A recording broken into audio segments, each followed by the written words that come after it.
to talk for a few minutes. Yes. Yes. Yes. I need to know, the pastor, where is the pastor where it's in the shoulder?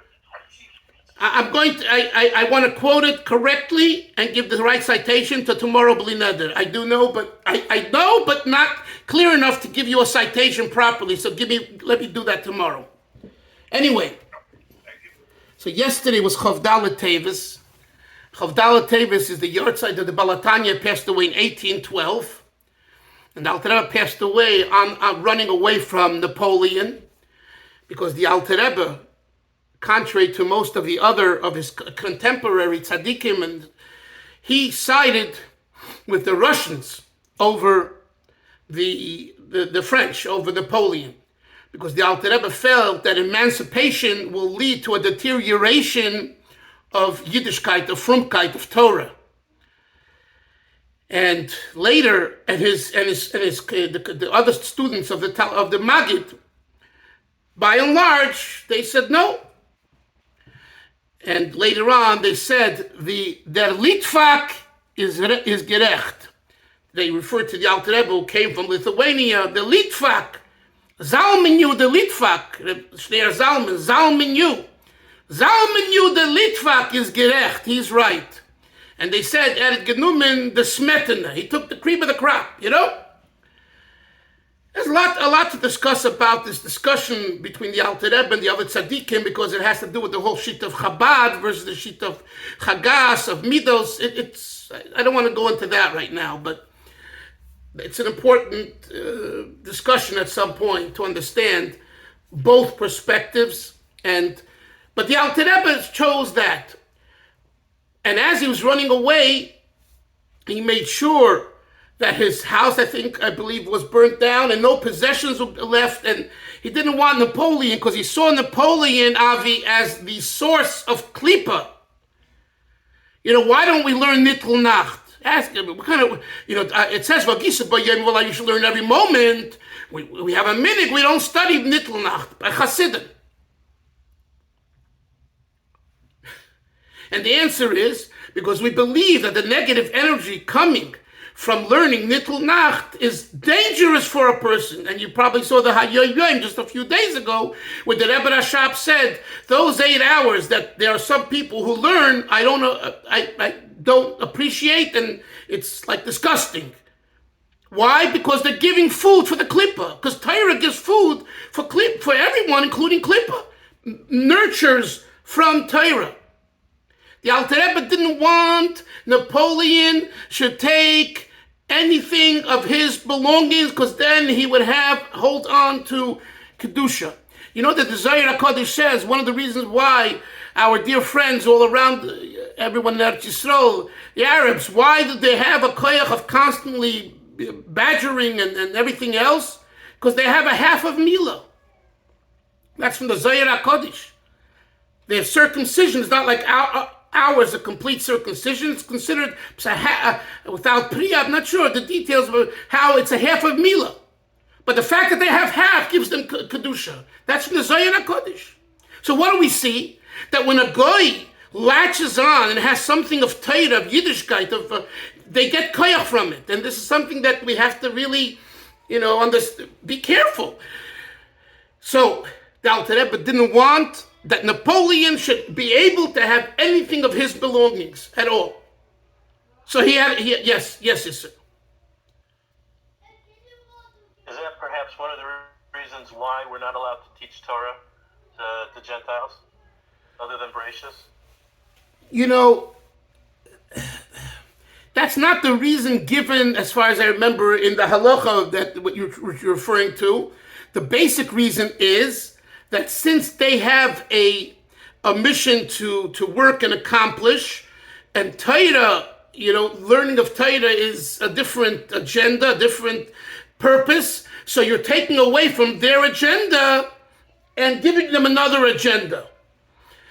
But it could also be, could be. I'm not saying you can't, but I never thought of it that way, and I would have to do some, research to see. But I hear what you're saying. So let's go back. So the Alter Rebbe passes on. He passed on where there wasn't a Yiddish community. Those that visited Russia, Ukraine, a lot of the villages still have mostly non-Jews. So they finally took the Alter Rebbe to Hadich. I think, Moshe, you told me you were there. The Alter Rebbe is buried in Hadich, okay? Which was, is not near Liadi, right? The Alter Rebbe became known as Reb Shneir Zalman of Liadi, because I think in 1801, he moved or so to Liadi. Before he was in Lozhne. And he became known as the Reb Shneir Zalman of Liadi. But from Liadi to Hadich is quite a long distance. And so the question is, why wasn't he buried where he taught and lived for the last 12 years of his life? Because there was a war going on and he was running away. And to bring him back was impossible. So they found kind of the nearest Jewish community, which was Hadich, to bury him there. That's just to know the reason. The Alter Rebbe, if you think about his life and a lesson that we could take in our lives, is many things, but just a simple thought. Here is a person, yes, he was a gifted person, and he had a neshama of a tzaddik and everything else, right? But nevertheless, he was first a Litvak. And the Frierdiker Rebbe writes in the Sikha, I've said this in the past, but I'll repeat it. The Frierdiker Rebbe says, he was a Litvak. That means he had the mentality of a Litvak at the time. And the mentality of a Litvak at the time was that a simple person, an Ish Pashut, who doesn't know how to learn Torah, doesn't know Torah, is a nobody, is a second-class citizen. And you don't pay attention to them, you don't give them as many aliyahs, and on and on and on. Whatever the format was in that time, but it was serious. Anoshim pshutim, the whole idea of simple people, and I don't know if you know what simple people are. Simple people are they say Tillim and they daven word for word, but they don't know, they don't understand. Reb Shmuel Witten, when he was a rabbi in Kutayas in Georgia, Kazakhstan, whatever it's called today, he had very sincere people, and they treasured the rabbi, the Rav, like God. So much so that when he left, I think he had to run away in 1925 or 26 because of the communists.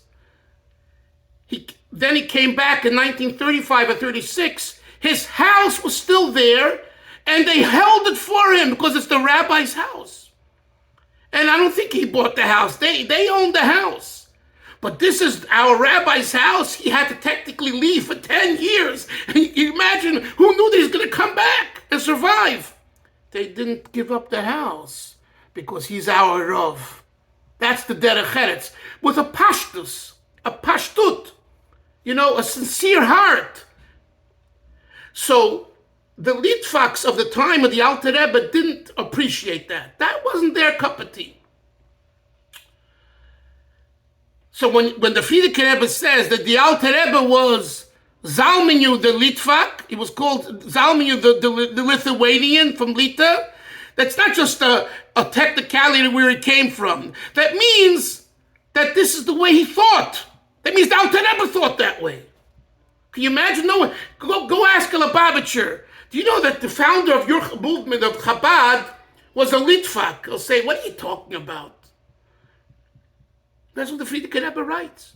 That means he received it from his grandmother, who received it from her grandparents, the tradition. So what do we see? That even though you are a staunch Litvak, you can become a Chasid. Just simply, and not.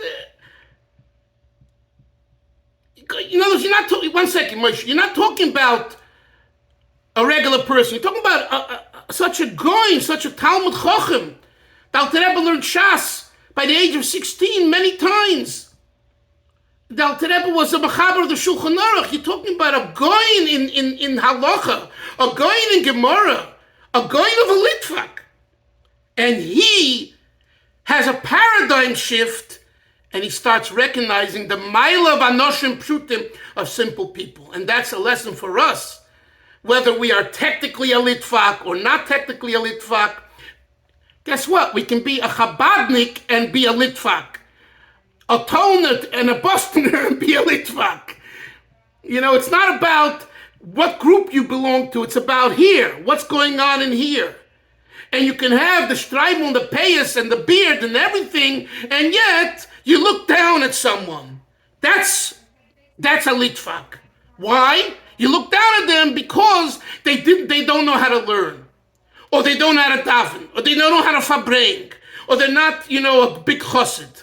And I think that's a very important message that I want to conclude with, that if we honor, and we want to honor the Baal HaTanya, we're learning his Tanya, and he gave the world such a great gift, it's to change our attitude and have, not look at anyone that is not as knowledgeable, whether it's because they weren't given that ability when they were young, or they were and they didn't take the time to do that, or they didn't care for it. Nevertheless, they are like anyone else. Yes, Moshe, I think, and then Isser. Wasn't the Tolos Yaakov Yosef? He was older than Baal Shem Tov. No, he was. No, he wasn't older. Maybe he was older, but he was considered the student of the Baal Shem Tov, and the first one who recorded the printing, the teachings of the Baal Shem Tov, and it was recorded in his sefer called Tolos Yaakov Yosef. Whether he was older, I don't recall now. But what's your question? Yeah, because wasn't he like a real Litvisha Rav, very like sort of called like hardcore, and he at a very advanced age became a Chasid.